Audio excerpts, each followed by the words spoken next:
તો હિમાચલ પ્રદેશના પર્યટન શહેર મનાલી અને આસપાસના વિસ્તારોમાં વરસાદે ભૂક્કા કાઢી નાખ્યા.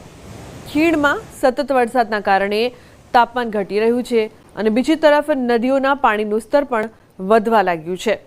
ખીણમાં ખરાબ હવામાનને ધ્યાનમાં રાખીને વહીવટીતંત્રે પણ એલર્ટ જાહેર કર્યું છે અને લોકોને સાવધાન રહેવાની અપીલ કરવામાં આવી છે. મનાલીની આસપાસના ઊંચા શિખરો પર હળવી હિમવર્ષા પણ શરૂ થઈ ગઈ છે. વહીવટીતંત્રએ લોકોને ખરાબ હવામાન દરમિયાન બિનજરૂરી મુસાફરી ટાળવાની પણ અપીલ કરી છે. તો નોઈડામાં યમુના નદીના વધતા જળસ્તરના કારણે નીચાણવાળા વિસ્તારોમાં પાણી ભરાઈ ગયા છે.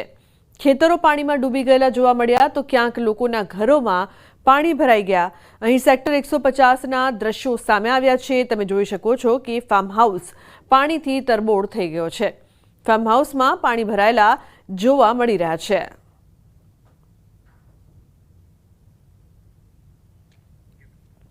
દિલ્હી એનસીઆરમાં પડેલા ભારે વરસાદે સ્થિતિ તહેસ નહેસ કરી નાખી છે. ઠેર ઠેર ફક્ત ને ફક્ત પાણી ભરાયેલા દ્રશ્યો જોઈ શકાય છે. ક્યાંક ખેતરોમાં પાણી ભરાઈ ગયા છે તો ક્યાંક લોકોના ઘરોમાં પાણી ભરાઈ ગયા છે. વાસુદેવ ઘાટ લગભગ સંપૂર્ણપણે પાણીથી ભરાઈ ગયો છે. મુખ્ય દરવાજા પર સેફટી મુકાઈ છે. પાણી ભરાઈ જવાના કારણે વાસુદેવ ઘાટ સામાન્ય લોકો માટે બંધ છે.